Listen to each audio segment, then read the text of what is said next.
सर्वेभ्यः नमस्कारः, सर्वेषां स्वागतम। मैं डॉक्टर राधेश्याम दीक्षित जी का स्वागत करता हूं और अपने आप को बहुत ही सौभाग्यपूर्ण समझता हूं कि मुझे आपके स्वागत के लिए और आपके इंट्रोडक्शन के लिए मुझे चुना गया है आज। डॉक्टर साहब जो एक एडिशनल कमिश्नर वेट के रूप में कार्यरत रहे और वहां से सेवानिवृत्त हुए हैं और पिछले 4 भागों में भगवत दर्शन पर हमारा अपनी ओजपूर्ण वक्तव्य से हमारा मार्गदर्शन कर चुके हैं और आज उनके ओजपूर्ण वाणी का हमारे मार्गदर्शन के लिए ये 5वां सत्र है। मैं अनुरोध करता हूं डॉक्टर साहब से कि अपनी प्रखर वाणी से हमारा मार्गदर्शन करें और हमें अनुग्रहित करें। डॉक्टर राधेश्याम दीक्षित। धन्यवाद मनोज जी।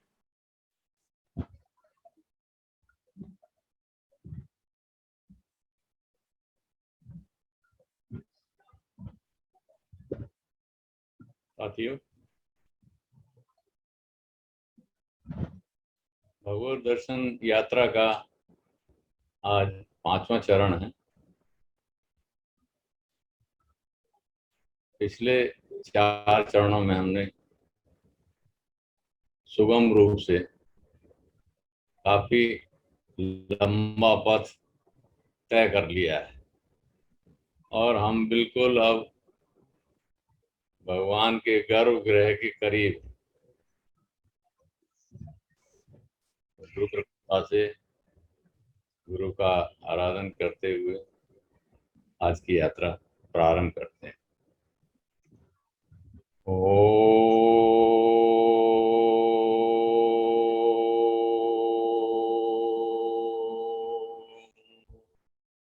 ओम श्री परमात्मने नमः।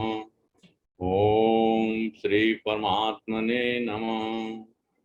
ओम श्री आत्मने नमः। ओम श्री आत्मने नमः। गुरु सत्ता का आह्वान इस योग का।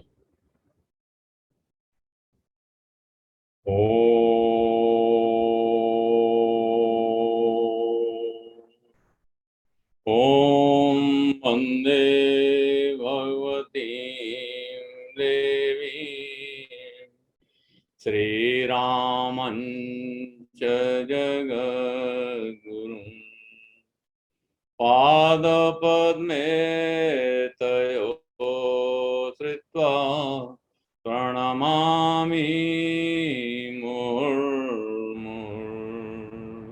प्रणमामि मुहुर्मुहुः।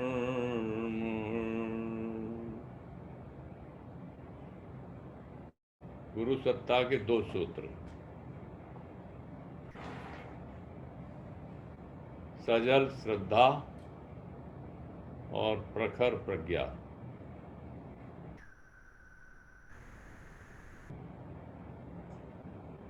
गायत्री साधना के प्रणेता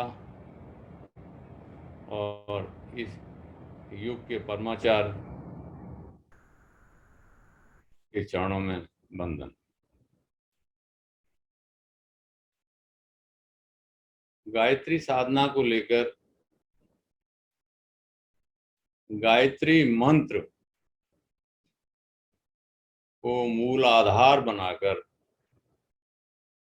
जो पथ प्रदर्शन किया गया है उसी के अनुरूप अभी हम पहले दिन के चरण में भूलोक और दूसरे, तीसरे, चौथे चरण में हमने भोवलोक की यात्रा तय की। इस तरह पिछले 4 चरणों में हमने ओम भूर्भुवः इतनी यात्रा तय कर ली। आज 5वें दिन में स्व में डूब जाने का समय आया। तो गायत्री मंत्र का एक बार आराधन करते हैं। सभी लोग साथ में चलेंगे, चाहे बैखरी से चाहे मानस से एक बार गायत्री मंत्र में डूबेंगे। ओम भूर्भुवः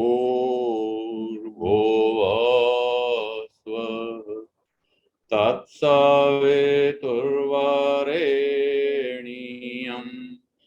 भर्गो देवस्य धीमहि धियो यो न प्रचोदयात्।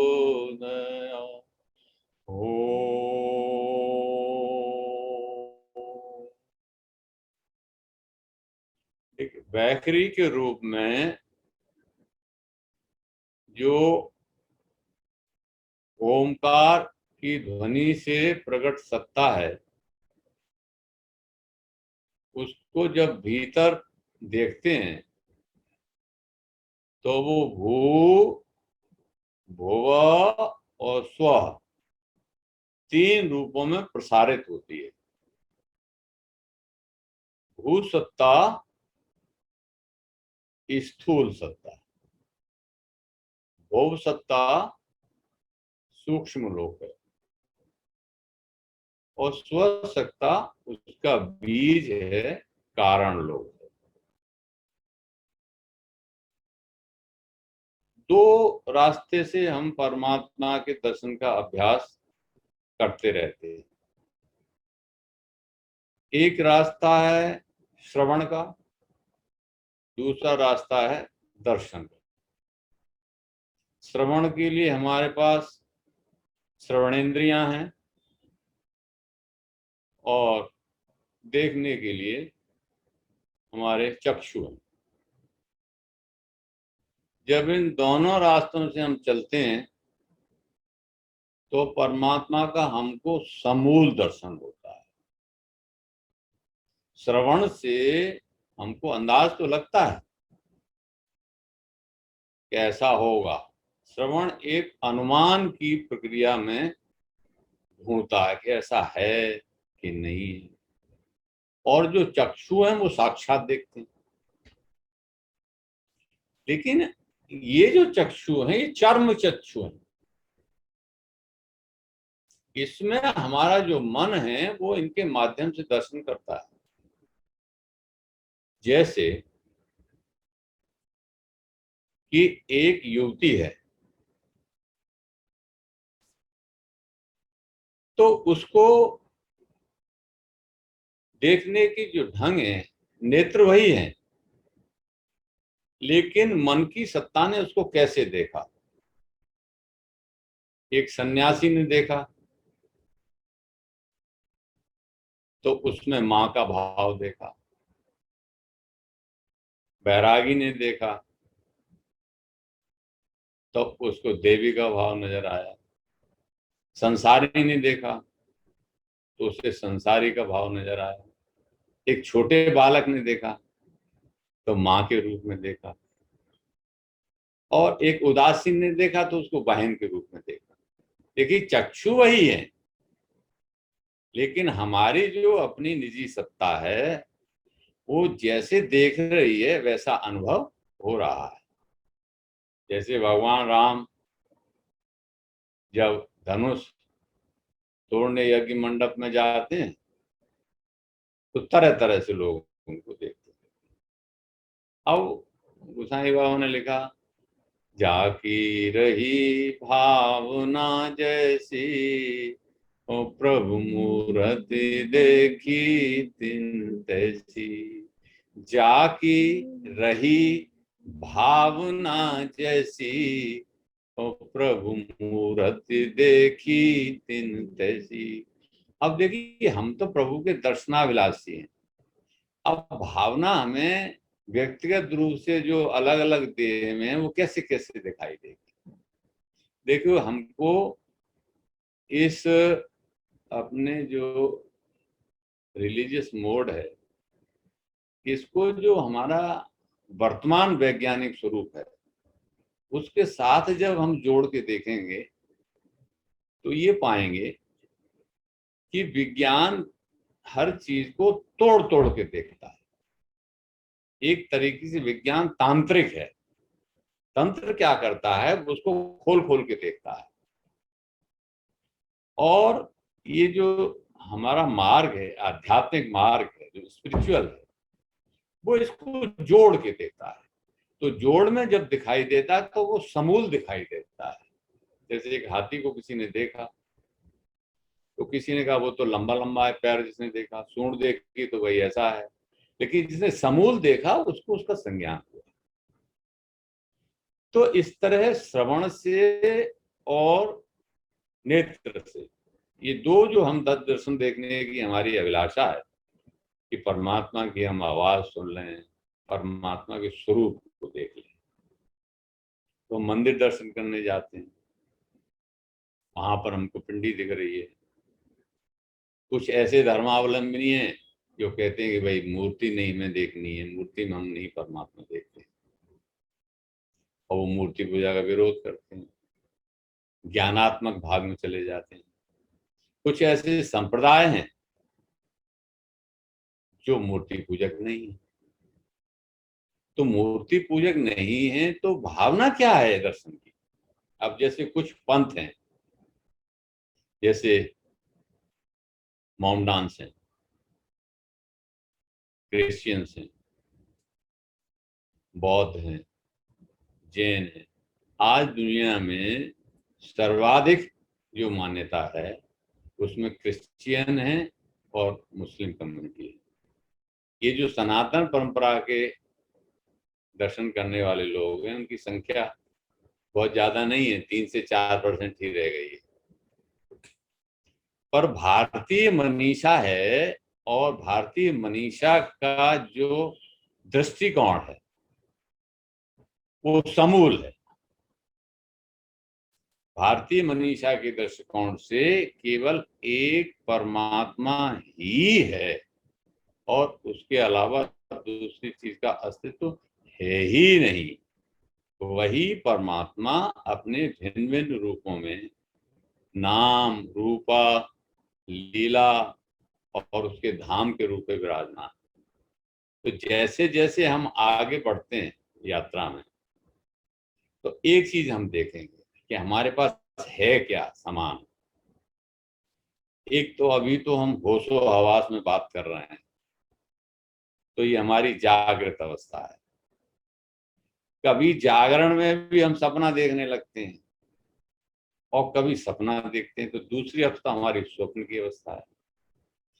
इन दो में ही हमारा पूरा जीवन बीत जा रहा है। तो ये जो भू सत्ता और भू सत्ता जो ओंकार की है, ये जागृत और स्वप्न स्वरूप है, और जो स्वसत्ता है वो सुषुप्ति की अवस्था है। स्वसप अवस्था में यानी सुषुप्ति में अनुभव हम सभी परमात्मा का करते हैं, लेकिन क्षणिक आनंद का अनुभव एक्सप्रेस करके चुप हो जाते हैं। पूछा कि भाई कैसी नींद आई? भाई बहुत आनंद रहा। अब ये समझ में नहीं आया कि आनंद किसको रहा। संत परंपरा में और ईश्वर दर्शन की लीला में जिन्होंने अनुभव किया उन्होंने लिखा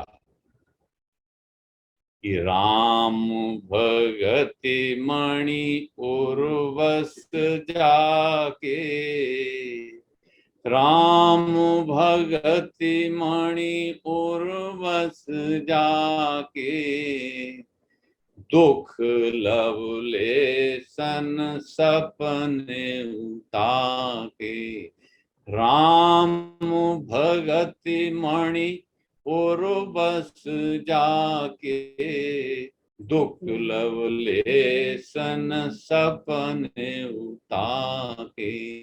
इसका मतलब दो अवस्थाएं हैं जिनमें दुख की अनुभूति है, एक तो जागृत में है और एक सपने में। जो सपने सिर काटे कोई, और बिन जागे न दूर दुख होई। सपने में किसी ने सिर काट लिया तो लगा कि भाई आज तो मृत्यु हो गई, और जागरण होगा तो पता लगा तो सपना। तो इसी तरह से ये जो हमारी अवस्था है, ये वास्तव में यहाँ संसार में जागृत रहते हुए भी एक सपना मात्र है। इस हमारी लंबी यात्रा का जो जन्म जन्मांतर से चल रही है, उसमें ये जीवन एक स्वप्न हम देख रहे हैं, और ये स्वप्न से जैसे ही नींद खुलेगी तो ये संसार विलुप्त हो जाएगा। संसार है तो दुख और सुख का संचय है, और संसार कैसे है कि ये शरीर है तो संसार का दर्शन। परमात्मा का दर्शन भी इस शरीर के माध्यम से ही होगा। तो हम क्या करते हैं कि सारा जीवन जो है इस शरीर को रखाने में निकाल देते हैं, और जिस काम के लिए आए थे उसका आभास बहुत कम हो पाता है। तो परमात्मा की साक्षात अवस्था का ज्ञान के लिए स्रोत से जो चीज सुनी गई, उसमें जो वेद हैं, जिनको उपनिषद के रूप में कथा भाग में ऋषियों ने वर्णित किया, उसमें छांदोग्य उपनिषद ने एक सूत्र दिया कि वो जो परमात्मा है वो तत् है। तत् एक इशारा है।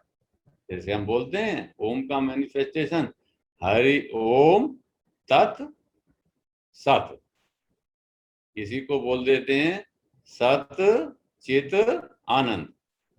ओम तत्सत को उल्टा करके देखें तो सत चित और आनंद, तीन अवस्थाएं।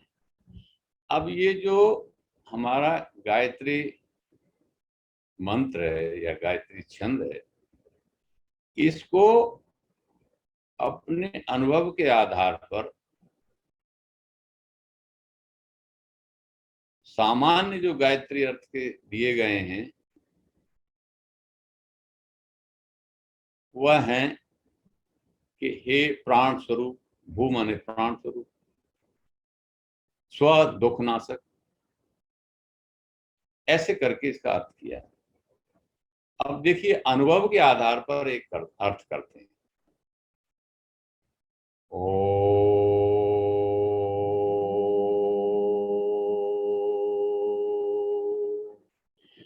भूर्भुवः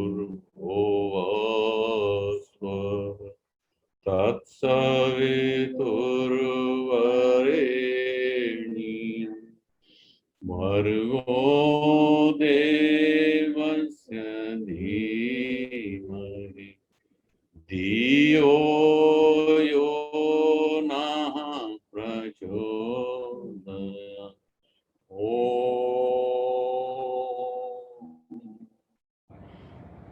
ओंकार स्वरूप स्थूल सूक्ष्म और कारण जगत के नियंता, जागृत स्वप्न सुषुप्ति के दृष्टा, पंचकोशातीत सत चित आनंद स्वरूप, उस वर्ण करने योग्य सविता, सर्वश्रेष्ठ देव का ध्यान करते, जो हमारी बुद्धियों को सन्मार्ग पर प्रेरित करे। इसमें हमारी जितनी भी अनुभव है उसका निचोड़ आता है कि परमात्मा जो ध्वनि के रूप में हमें ओंकार की ध्वनि के रूप में अनुभव हो रहा है, यानी भू भुव और स्व, तीनों अवस्थाओं में, जागृत स्वप्न और सुषुप्ति में, पंच कोशों में, पिछली चार जो हमने यात्रा की थी उसमें हमने चार कोशों की यात्रा कर ली। पहले में हमने अन्नमय कोश की यात्रा की, दूसरे में हमने प्राणमय कोश की यात्रा की, तीसरी में हमने मनोमय कोश की यात्रा की, चौथे में हमने विज्ञान में कोश की यात्रा की। अब आज की जो यात्रा है वो न तो जागृत अवस्था है और न स्वप्नावस्था है, ये सुषुप्ति है। यानी हमारी जो चेतना है और चेतना के जो हमारे अंतःकरण है, मन, बुद्धि, चित्त और अहम, ये चारों जो ऑर्गन हैं अंतःकरण के, विषय थोड़ा गंभीर है, थोड़ा गर्भगृह में हमें अंदर जाना पड़ेगा। देखिए जो बाहर के कारण है ये तो बाहर छिपे हुए हैं, तो बाहर के संसार को अनुभव करने में बहुत तकलीफ नहीं होती। और जो अंतः के करण हैं, ये भी करण माने औजार, तो अंतर के जो करण हैं वो भीतर की तरफ है, तो कोई बिरला ही भीतर की तरफ झांकता है, क्योंकि संसार इतना घेरे रहता है हमारे प्रारब्ध संस्कार से कि वो बाहर की इंद्रियों के आंख खोलते ही बाहर की तरफ के उसके कब्जे में आ जाता है। इसीलिए परमात्मा के दर्शन के लिए सामान्य अभ्यास में यह आता है कि भाई इंद्रियों का जो है सम और दम, समन करें और दमन करें। दमन करने का मतलब ये नहीं है कि इंद्रियां काट के फेंक दें,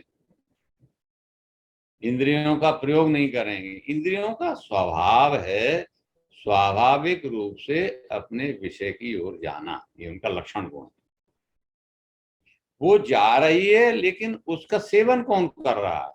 सेवन करने वाली हमारी मन की सत्ता है, और ये मन की सत्ता हमारी प्राण सत्ता से सीधे जुड़ी हुई है। अगर हमारा प्राण स्थिर है, प्राण बलवान है, अब जैसे मैं अगर प्राण से आपको अगर कनेक्ट कर पा रहा हूं, तो हम दोनों अलग नहीं हैं, एक ही नाव में चलेंगे। और अगर हम कनेक्ट नहीं कर पा रहे हैं तो हमारे अंदर बहुत सारे प्रश्न, भेद विभेद खड़े हो जाएंगे। आज की यात्रा में जो मुख्य है वो ये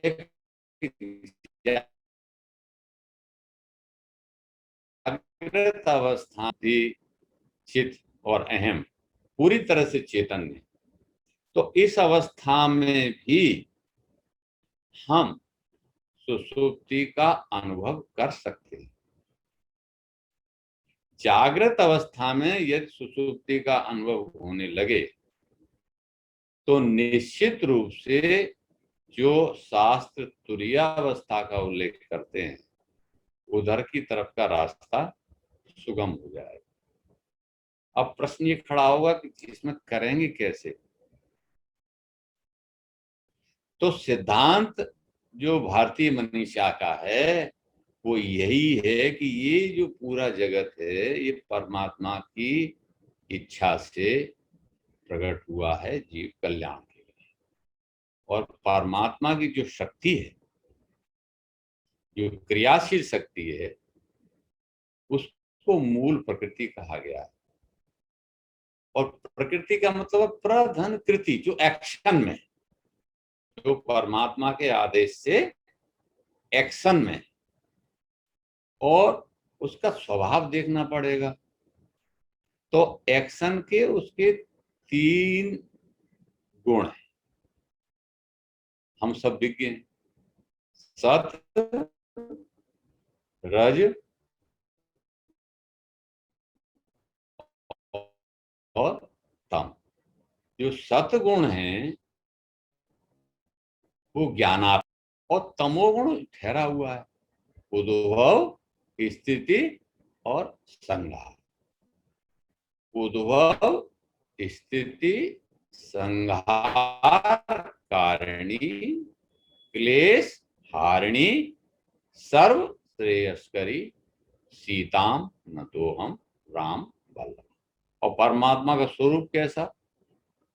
यन माया वश वर्ती विश्व अखिलम, सारा संसार उसकी माया कहते हैं। ब्रह्मादि देवासुरा, ब्रह्म, विष्णु, महेश आदि, देव और असुर, ब्रह्मादि देवासुरा। और यह सत्वाद मृषैव भांत सकलम, सारा संसार रज्जु और सर्प की तरह से कि ये सांप है या रस्सी है, जब तक ज्ञान नहीं होता तब तक रस्सी अंधेरे में सांप दिखती है, रोशनी हुई तो पता लगेगा अरे नहीं ये तो भाई रस्सी थी। और उस परमात्मा का ही जो चरण है वही इस डोंगिया से पार करने योग्य है। तो बंदे हम तम शेष कारण परम, यानी जो कारणों का भी कारण, और रामाख्यम ईसम हरि, राम के नाम से जानने वाला, ऐसा जो ईश है उसकी मैं वंदना करता हूँ। इस तरह से गोसाई बाबा ने हमारी मनीषी का जो मूल फिलॉसफी है, जो क्रियात्मक है, वेदांत दर्शन है, उसका आधार लेकर के सहज रूप में मानस में इन चीजों को प्रकट किया है। अब हमें दर्शन के लिए निश्चित रूप से जागृत अवस्था में जब तक हमें दर्शन नहीं होगा तब तक हमें दर्शन का कोई लाभ की स्वीकृति हम नहीं दे सकते। गीता में भगवान का वचन आता है कि मुनि क्या है जो मनन कर रहा है, क्या चीज का मनन कर रहा है। जैसे हमारा स्वाध्याय और चिंतन चल रहा है तो इसमें हम किसका अध्याय कर रहे हैं। देखिए पहला ही शब्द है स्व। ये पूरा का पूरा एपिसोड जब से प्रारंभ हुआ है और आज 125 से ऊपर हो रहा है, इसमें हम बराबर स्व को ढूंढने की कोशिश कर रहे हैं, क्योंकि भू और भुव में तो हमारा पूरा जीवन दृष्टिगत हो ही रहा है। बराबर हम सपना देख रहे हैं, संसार का सपना देखते हैं तो संसार के साथ रहते हैं, परमात्मा का सपना देखने की कोशिश करते हैं और सोचते हैं कि भाई वो सच्चा है कि सपना है।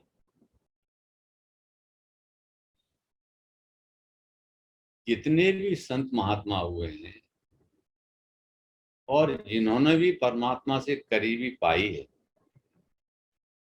उन्होंने अपने अपने अनुभव लिखे और वे जो अनुभव हैं उनको हम प्रमाण मानते हैं।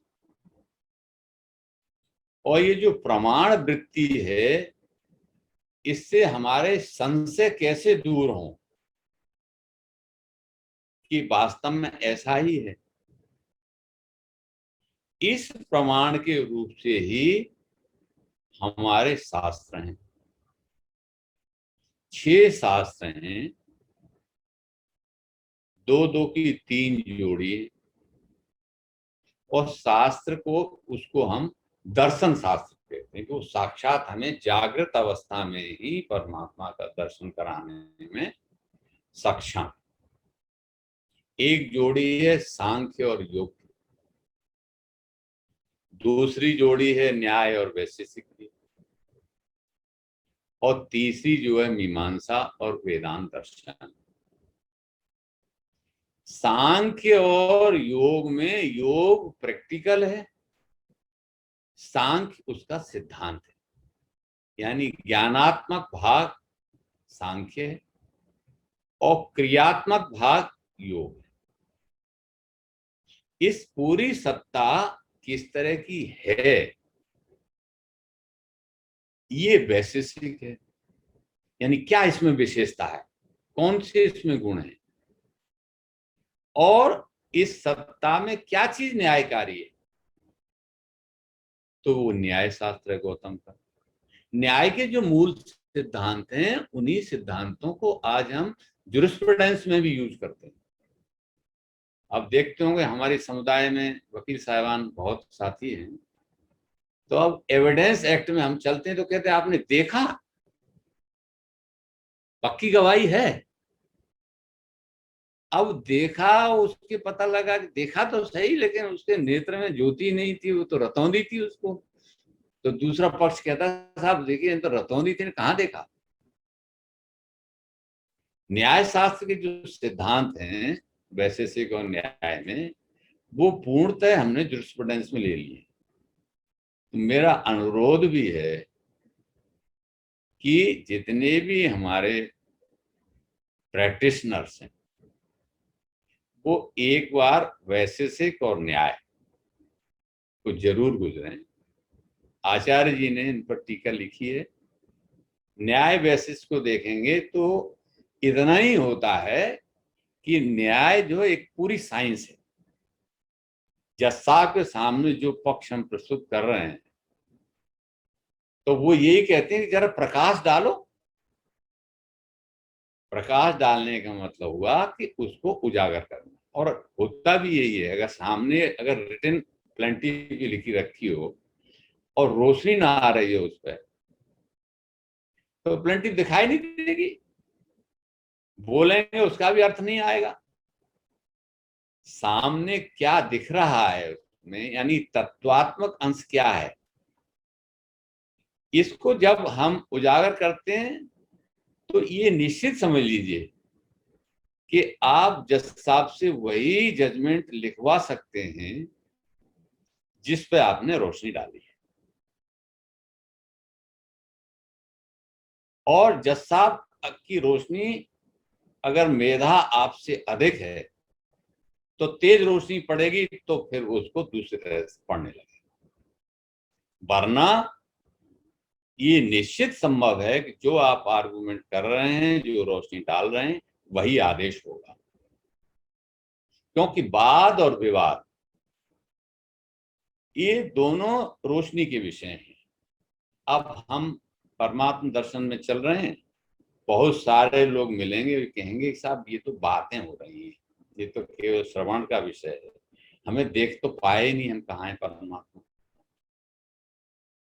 तो उपनिषद उसको कहता है, छांदोग्य उपनिषद, उद्दालक ऋषि बोलते हैं कि देखो तत् त्वम असि।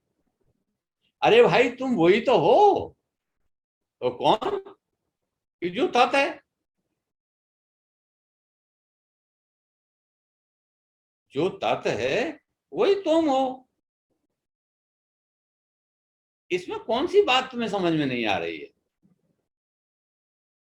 तो महर्षि वेद व्यास ने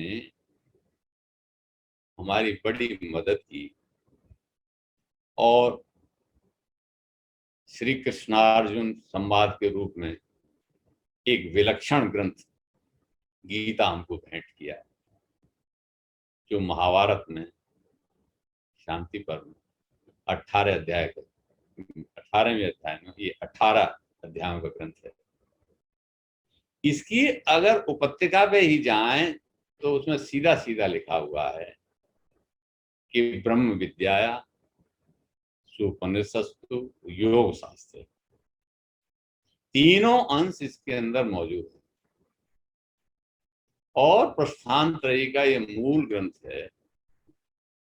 तत् त्वम असि की व्याख्या ही गीता है। गीता में जो शुरू के 6 चैप्टर हैं वो त्वम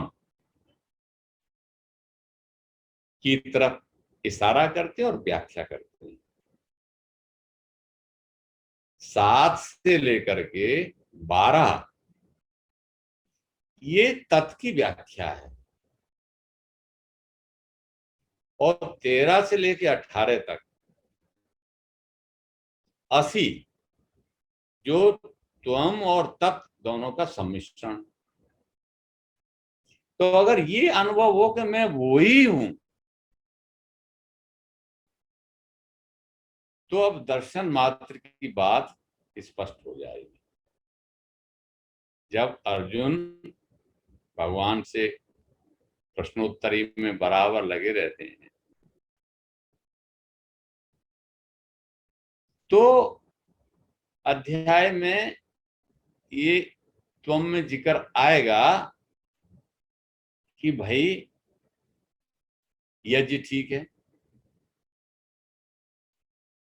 कर्म करेंगे तो यज्ञ होगा, और यज्ञ यज्ञ का जो कर्म है वही कर्म है, बाकी तो बेमानी बेकर्म है, कुकर्म है, अकर्म में तो नहीं है। तो उसमें ये कहते हैं कि ये अगर तुम्हें देखना है तो तुम किसी अनुभवी श्रोतीय ब्रह्मनिष्ठ, जैसे आचार्य जी हमारे परमाचार्य, इनके पास जाओ और तद विधि प्रणिपातेन और परिप्रश्नेन सेवया, प्रणिपात करके यानी साष्टांग प्रणाम करके, साष्टांग प्रणाम के मतलब होते हैं अपनी अस्मिता को पूरी तरह से गुरु सत्ता में सरेंडर करके, और परिप्रश्नेन सेवया, परिप्रश्नेन सेवया के अर्थ हुए कि प्रश्न इसलिए नहीं करना है कि गुरु की परीक्षा लेने जा रहे हैं कि इनको आता है कि नहीं आता है, सारा अंश क्या है, अनुभव क्या है, इसका मैं भी साथ दे दूं। उपदेक्षन्त ते ज्ञानम ज्ञानीना तत्वदर्शिना, तत्व के जानने वाले वो ज्ञानी आपको उत्तर दे देंगे। क्या उत्तर देंगे? वो यही उत्तर देंगे कि जब तुम संसार को देखोगे तो सबसे पहले बाहर का संसार पूरा का पूरा आपको अपने अंदर नजर आएगा, यानी आपको भ्रातृत्व भाव की पूरी पूरी कल्पना उमड़ेगी। अगर प्रयोग में आप उसे ऐसा करने लग जाएं तो सब कुछ आपको परमात्मा ही दृष्टिगत होगा। ऐसे ज्ञान का उदय स्पष्ट हो जाएगा, और ज्ञान की महत्ता का फिर यही वर्णन कर दिया कि ज्ञान से पवित्र दूसरी कोई चीज नहीं, नहीं ज्ञानेन सदृशम पवित्रम ही विद्यते। लेकिन वो ज्ञान ऐसे सुनने से नहीं आएगा, तत्स्वयं योग संसिद्धि कालेन आत्मनि विद्यति, अभ्यास और वैराग्य से क्रिया करते हुए वह ज्ञान प्रस्फुटित होगा बीज के रूप में। जैसे भगवान ने कहा कि क्षितिजल पावक गगन समीरा पंच रचित अति अधम शरीरा, इतनी बात कहने मात्र से और प्रगट सो तन तब आगे सोवा, जीव नित्य तुम कब लगी रोवा। तो तारा को ज्ञान उत्पन्न हो गया। हमको ज्ञान उत्पन्न कब होता है? क्षणिक बबूली की तरह से, जब हम किसी अर्थी के साथ शमशान में जा रहे होते हैं और अग्नि इसमें प्रवेश करती है तो क्षणिक ज्ञान, क्षणिक वैराग्य उत्पन्न होता है। बाकी अवस्थाओं में हमें ये कभी ज्ञान होता ही नहीं है कि इस घर को हमें खाली करना है, ये किराए का मकान है हमें दिया गया, ऐसा अनुभव कभी होता ही नहीं। ऋषियों ने कहा भाई ऐसा क्यों नहीं अनुभव होता तुम्हें? वो इसलिए नहीं अनुभव होता कि ये हम जो स्वरूप है इसके अंदर, जो स्व का स्वरूप है, जो स्व का भाव है, स्व का अध्याय है, वह मरण धर्मा है ही नहीं। जो मरण धर्मा नहीं है वो अपने को मरता हुआ कैसे देखेगा? तो इसलिए त्वम के भाव में अध्याय 2 का जो सांख्य योग है उसमें पूरी पूरी 11 से 30 तक यही उल्लेख किया गया कि ना असतो विद्यते भावो ना विद्यते, असत का कोई है ही नहीं भाव। भाव तो इस असत में भी सत का ही है। जब ये अनुभव होने लगे कि सभी वस्तुएं परमात्म स्वरूप ही है, वासुदेव सर्वम, तो त्वम के भाव में जो चीजें व्याख्यातित की गई हैं तत् के रूप में वो अनुभव में आई। जितने साधक हैं, जो भी अभ्यास कर रहे हैं, किसी भी रूप में कर रहे हैं, और चाहे वो ज्ञान मार्गी है, चाहे वो कर्मयोग के मार्गी है, चाहे वो भक्ति योग के मार्गी है, या रहस्यवादी है, इधर देखिए जैसे जैसे समय बढ़ता है तो सबसे पहले जो है वो जो भाव आता है परमात्म दर्शन के लिए, वो आर्त भाव होता है। अगर आर्त भाव न हो तो परमात्मा की कोई जरूरत महसूस ही नहीं होती। और आर्त कब होता है? जब कोई दुख हो, जब दुख की अनुभूति हो तो हम फिर परमात्मा से प्रार्थना करते हैं। कोई धीरे करता है, कोई चिल्लाता है, कहता है किसी तरीके से द्रौपदी की तरह से चिल्लाता है, गजेंद्र की तरह से चिल्लाता है कि हे भगवान किसी तरह से हमारी जान बचा लो। रुपया पैसा खो जाए कोई बात नहीं है, लड़का बच्चा भी चला गया तो भी झेल लिया, पत्नी चली गई तो भी झेल लिया, लेकिन जब प्राणों पे अब आफत आ गई तो फिर माला की तरफ हाथ बढ़ता है। माला की तरफ नहीं बढ़ता है तो मन ही मन जो है कहता है हे प्रभु रक्षा करो, त्राय माम पाए माम पाए माम, त्राय माम पाए माम पाए, और कोई विकल्प रह ही नहीं जाता है। यानी हमारे पास जो सर्वोत्तम विकल्प है वो उसकी स्तुति है। हमारे पास दो औजार बड़े बड़े हैं जिनका जिक्र जो है हम तीसरे और चौथे चरण में कर चुके हैं। एक मन है, एक बुद्धि है। तो अभ्यास के रूप में तत्व के ज्ञान के लिए एक साधन बताया, बहुत साधा, कि भाई क्या करें कि मई एव मन आधत्स्व और मय बुद्धिम निवेशे। ये जो मन है तुम्हारा, वो मेरे मन में कटिया डाल के जोड़ दो। जैसे बिजली का स्विच लगा देते हैं जिसमें करंट आ रहा हो तो कोई भी इंस्ट्रूमेंट चलने लगता है। मैं बुद्धिम निवेशे, और बुद्धि को मेरे अंदर इन्वेस्टमेंट कर दो। मय्येव मन आधत्स्व मय बुद्धिम निवेशे, ये अभ्यास योग का सूत्र है। और 12वें अध्याय का संभवता है नेवस्य मय्येव अथ ऊर्ध्वम न संशय। अब तुम्हारी यात्रा ऊपर चलने की शुरू हो जाएगी और रास्ते के गर्भगृह के रास्ते खुल जाएंगे। और अगर अभ्यास करने पर भी ऐसा संभव न हो, मय्येव मन आधत्स्व मयि बुद्धिम निवेशे निवस्य मय्येव अथ ऊर्ध्वम न संशय, और अथ चित्तम समाधातुम न शक्नोसि मयि स्थिरम। अगर तुम्हारा चित्त ठहर नहीं रहा है अभी भी, तो क्या करो? अभ्यास योगेन माम इच्छाप्तुम धनंजय। हे धनंजय, मेरे पाने की इच्छा तो करो। जहां जहां धनंजय शब्द आया है वहां एक तरीके से एक सहज फटकार होती है ना, वो लगाई है। धनंजय का मतलब है धन इकट्ठा करने वाला। अर्जुन ने राजसूय यज्ञ के लिए युधिष्ठिर ने किया था, बहुत सारा धन इकट्ठा किया। क्या धन का प्रयोग, धन कमाओगे करोगे तो और काम बढ़ जाएगा, फिर उसका प्रयोग बड़ा भारी है। तो कहते हैं कि केवल मेरे पाने की इच्छा तो कर। दर्शन तो बहुत दूर की चीज हो गई, अगर इच्छा होने लगेगी तो इसमें इतनी सत्ता परमात्मा की साक्षात विद्यमान है कि साक्षात स्वरूप का दर्शन कण कण में, पृथ्वी के में एक ही चीज लगने लगेगी कि ये परमात्मा ही है और उसके अलावा कुछ नहीं। आर्त भाव का मतलब है वेदना।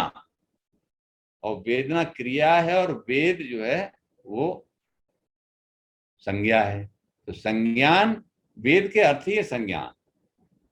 ऋक, यजु, साम, वेद।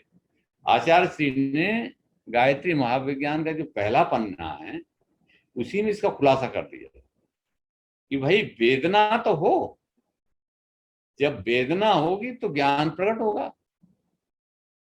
वियोगी होगा पहला कर्म, और आह से उपजा होगा ज्ञान। तो वेदना के अर्थ इतने से हैं। विद्धि शब्द आता है, विद्धि भी ये हुआ कि जानने की कोशिश करो। दो ही रास्ते हैं, चाहे जानो चाहे मानो। तो श्रद्धा के अर्थ यही है कि भाई स्वीकारोक्ति हो गई। प्रज्ञा के अर्थ हैं कि जान के मान लिया। परमात्म दर्शन की जो मुख्य विधा है उसमें जागृत अवस्था में ही दर्शन होंगे।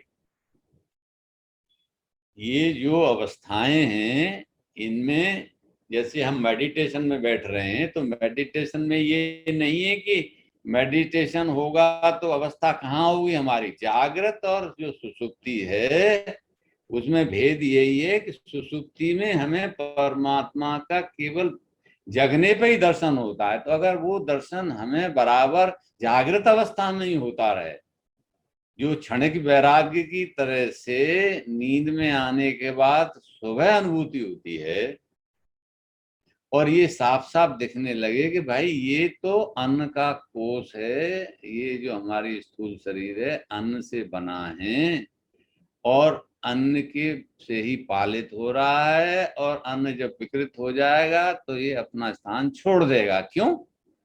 क्योंकि अन्न और प्राण का जोड़ है। अन्न में ही परमात्मा की शक्ति आती है। देखिए सूर्य तपते हैं और सूर्य से वनस्पतियों में परमात्मा का तेज आता है। जितने वैज्ञानिक यहाँ बैठे हुए हैं साफ साफ समझते हैं प्रकाश संश्लेषण से ही अन्न का निर्माण होता है। जो कार्बन डाइऑक्साइड गैस है वो पानी से मिलती है, और हरा रंग और सूर्य की रोशनी, ग्लूकोज और ऑक्सीजन, दोनों वो तत्व मिल जाते हैं जिनमें परमात्मा की ऊर्जा भर गई। ऑक्सीजन देखिए हमारे प्राण में सहयोगी है, और ग्लूकोज हमारे प्राण को वृद्धि करके इस स्थूल शरीर को बढ़ाने में और स्थूल शरीर की रक्षा करने में उपयोगी है। हम भी क्या कर रहे हैं, वो ग्लूकोज शरीर में जाता है, रस बनता है, रक्त बनता है, मांस बनता है, मज्जा बनती है, अस्थि बनती है, मेद बनता है, और हमारी ये वीर शक्ति अंदर शरीर के अंदर प्रस्फुटित हो जाती है। कैसे मिलती है? अन्न को हमने ग्रहण किया। तो देखिए क्या होता है, यही ऑक्सीजन और ग्लूकोज जो बना था, ग्लूकोज तो खाने में गया अंदर, और खून के साथ वो फेफड़ों में दिख रहा है। ऑक्सीजन आई और खून में जो हीमोग्लोबिन है जिसमें लोहा है आगे चिपक गई चुंबक की तरह से, और जैसे ही चुंबक से चिपकी है उसने उल्टा काम करना शुरू कर दिया। उस ग्लूकोज को तोड़ा और उसमें से ऊर्जा ली और कार्बन डाइऑक्साइड और पानी वापस भेज दिया, अपना काम कर लिया। और हमारे प्राण जैसे बिजली में हम स्विच लगा देते हैं, फट फट फट पंखा चलता है, तो ये पंखा हमारा चलने लगा, और हार्ट भी स्टार्ट जो हुआ है शुरू से उसमें भी गति मिल गई, और ये जीवन का संचालन होने लगा। तो आया कहां से? ये प्राण तत्व का उद्भव जो है सूर्य की ऊर्जा से हुआ। सूर्य पर क्या हो रहा है? वहां पर लगातार ऊर्जा का सृजन हो रहा है। जो विज्ञान के विद्यार्थी हैं वो समझते होंगे कि वहां पर संश्लेषण हो रहा है, यहाँ प्रकाश का संश्लेषण हो रहा है और वहां पर विघटन हो रहा है।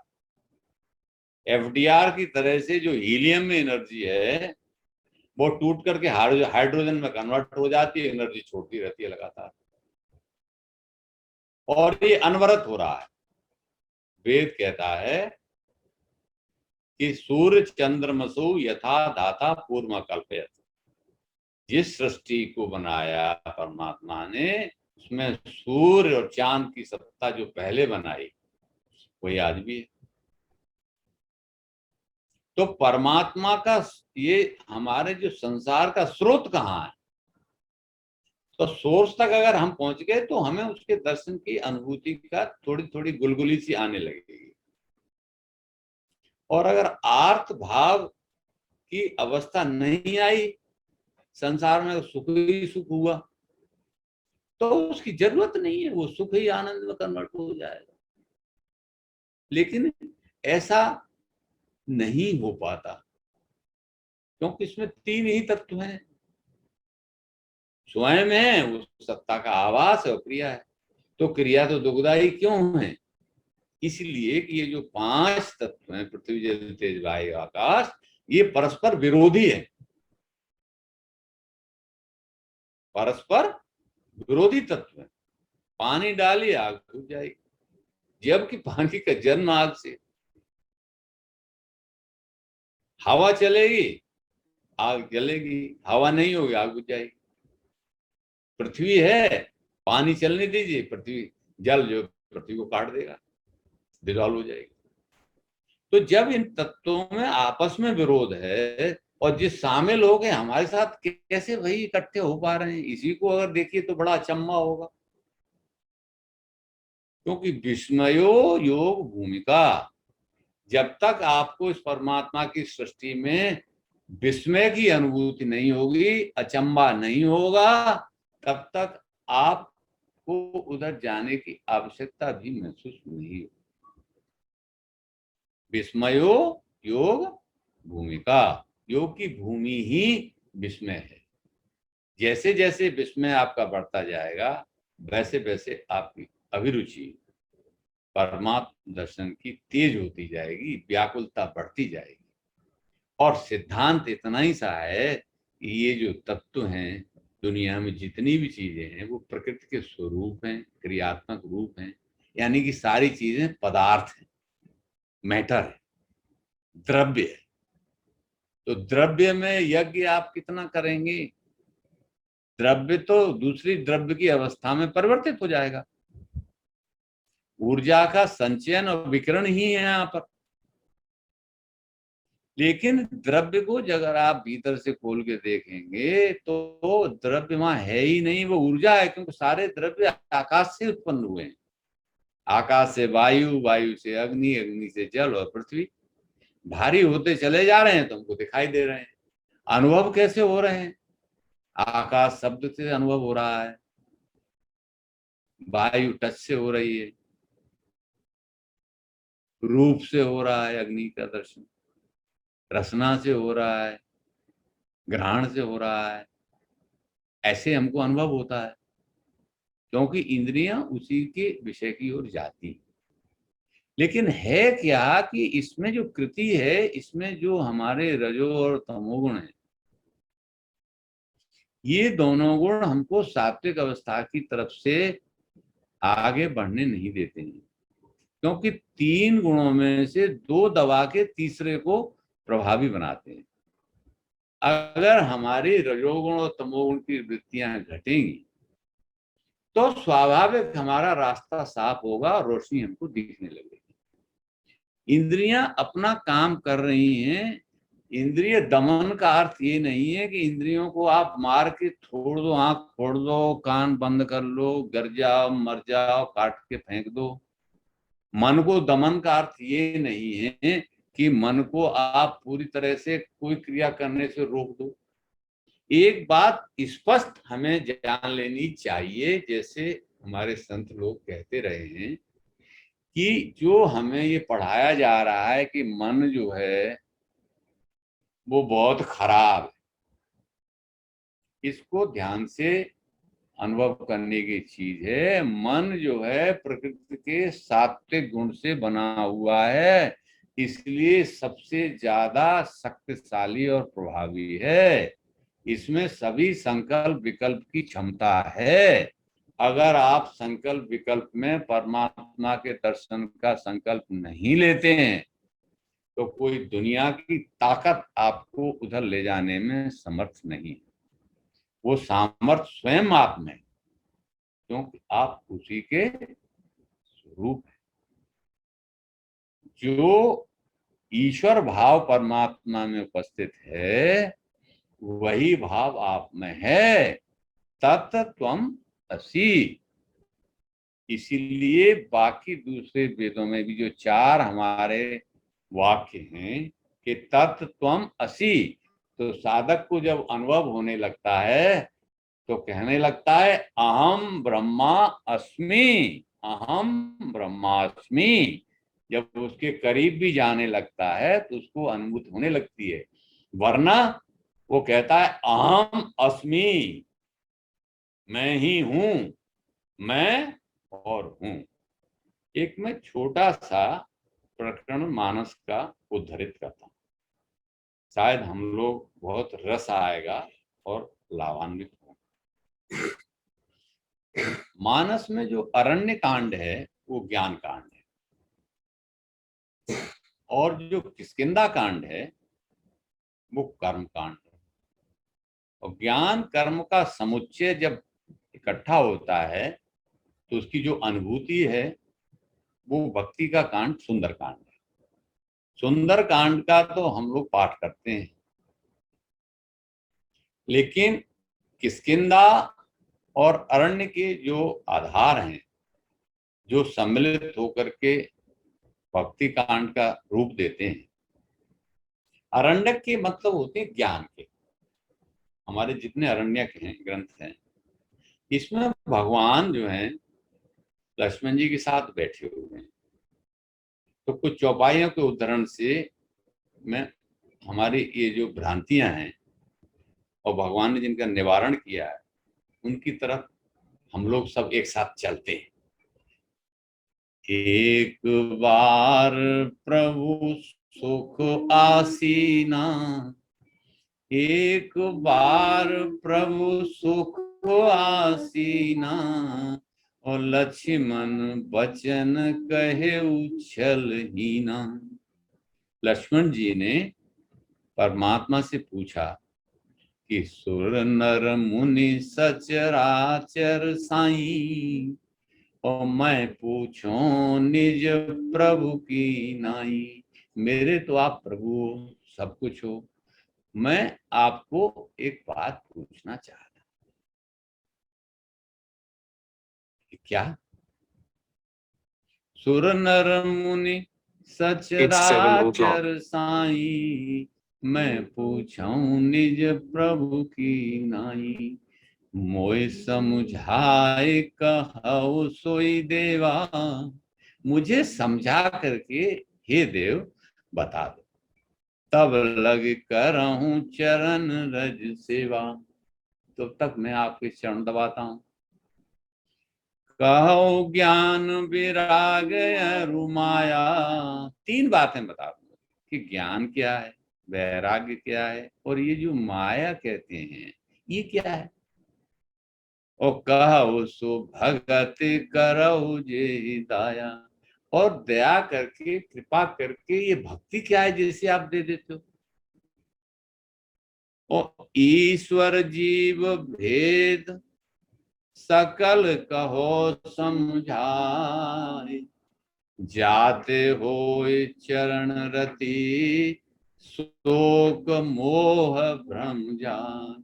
शोक और मोह का मेरा भ्रम चला जाए कि ईश्वर क्या है, जीव क्या है, माया क्या है, ज्ञान क्या है, वैराग्य क्या है, भक्ति क्या है। ये प्रश्न जो है स्वाभाविक रूप से लक्ष्मण जी ने कहा। तो परमात्म स्वरूप रघुनंदन श्री राम और मेरे श्रद्धेय आचार्य मी श्री राम, तो जो उन्होंने बातें लक्ष्मण के सामने रखी उनको हम बहुत सावधानी से और गहराई से, अब तक हम जितनी यात्रा करके आए हैं, चाहे 70 साल के हों, चाहे 80 के हों, चाहे 90 के हों, एक बार उसको अपने चश्मे पे लगा करके और भगवान के चश्मे से लगा के जरा अनुभव करने का कोशिश करें। तो भगवान जो लक्ष्मण को समझाते हैं, थोड़े मैं सब कहूँ बुझाई, थोड़े मैं सब कहूँ बुझाई, ओ सुनहु तात मति मन चित लाई। मैं तुमको बहुत थोड़े में बुझाई का मतलब होता है पूरी तरह से समझा दे, लेकिन तुम्हें क्या करना है कि सुनहु तात मति मन चित लाई। 3 ही औजार हैं तुम्हारे पास, इनको तुम ध्यान से मेरी तरफ लगा के बात को सुनने की कोशिश करो। मैं और मोर तोरते माया, और जय बस कीने जीव निकाया। सबसे पहले भगवान ने माया के बारे में जिक्र किया। गो गोचर जान लगी मन जाई, सो सब माया जानऊ भाई। देखो परमात्मा यहाँ पर छोटी वाली शैली से बता रहे हैं। 2 तरह की शैलियां हैं, एक समास है, एक व्यास पद्धति है। तो व्यास पद्धति से तो देखिए हमारे सारे पुराण लिखे हुए हैं।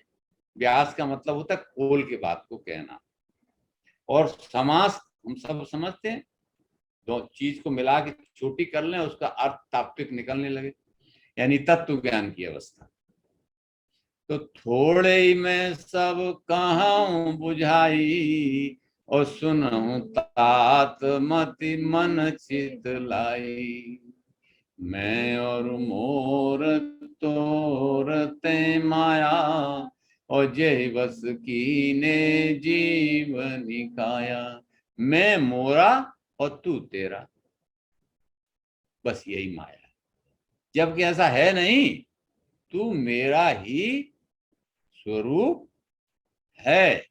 असी के बारे में गीता में तत्त्वम असी 13 चैप्टर शुरू होता है, उसमें असी की बात कही है कि ये शरीर तो खेत है, इसमें बीज डाल के तुम खेती कर लो। इदम शरीरम कौन्तेय क्षेत्रम इति अभिधीयते। और जान कौन रहा है इसे?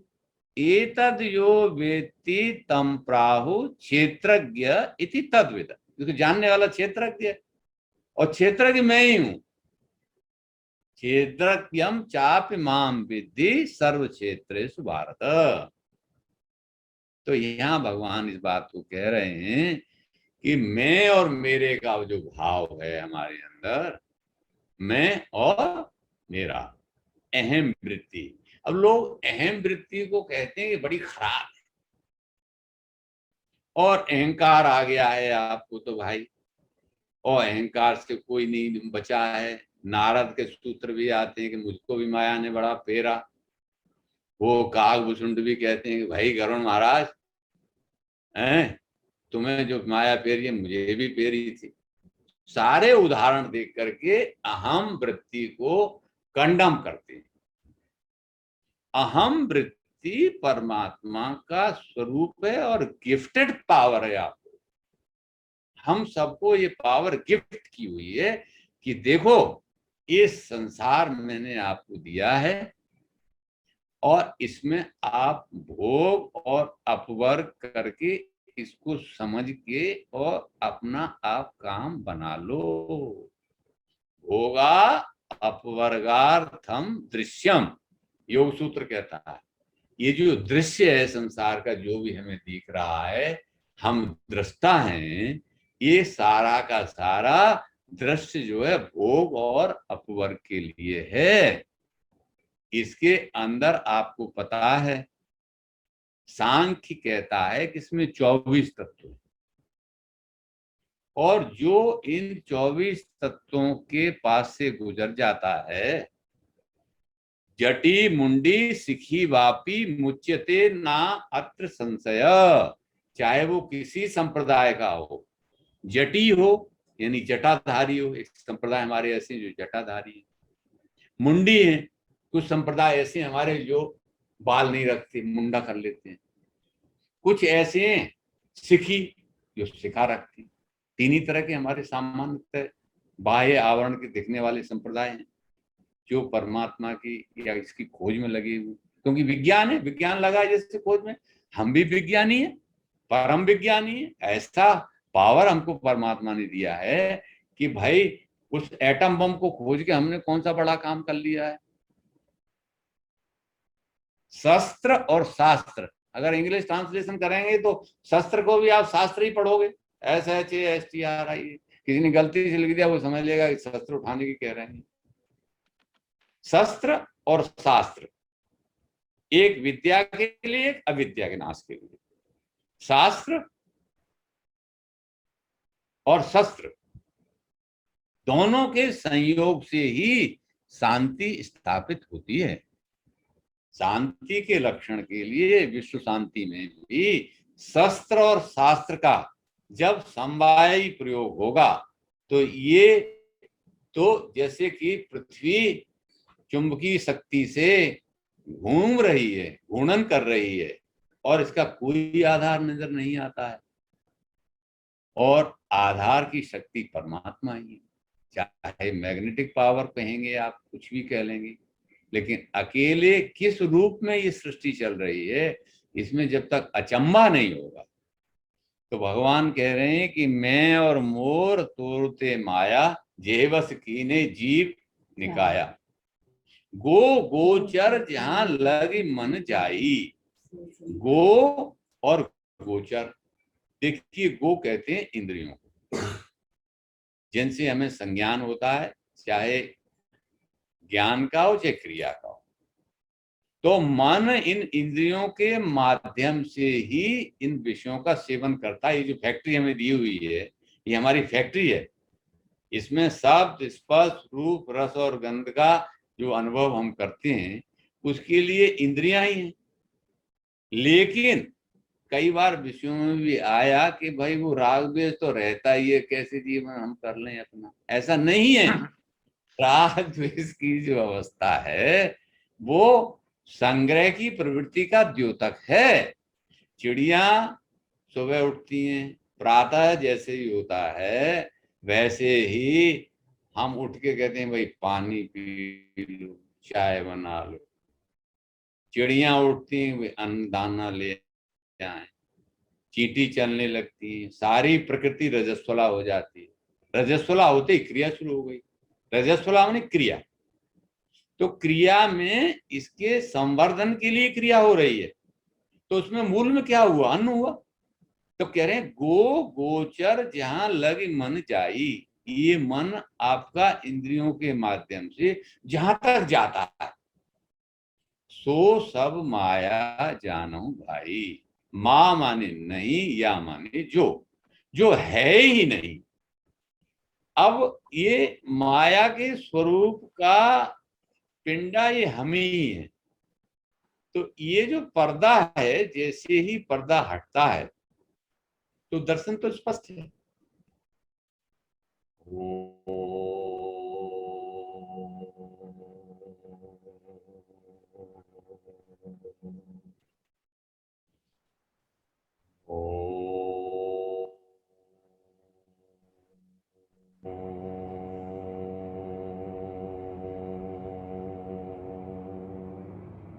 अभी हमने बैखरी से उच्चारण किया है, अभी हम इसको मानसिक जाप करते हैं।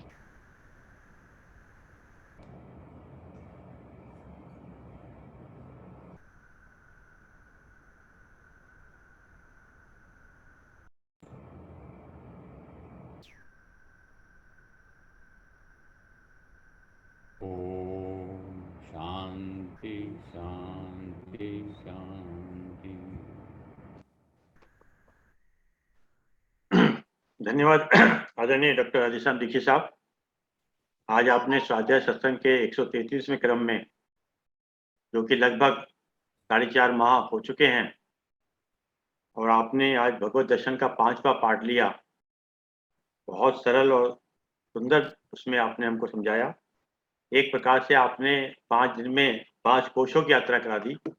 अन्नमय कोश, प्राणमय कोश, मनोमय कोश, विज्ञानमय कोश।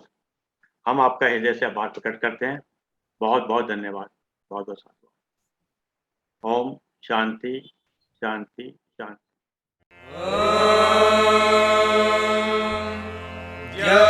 शान्तिरन्तरिक्षं शान्तिः, पृथिवी शान्तिरापः शान्तिरोषधयः शान्तिः, वनस्पतयः शान्तिर्विश्वे देवाः शान्तिर्ब्रह्म शान्तिः, सर्वं शान्तिः।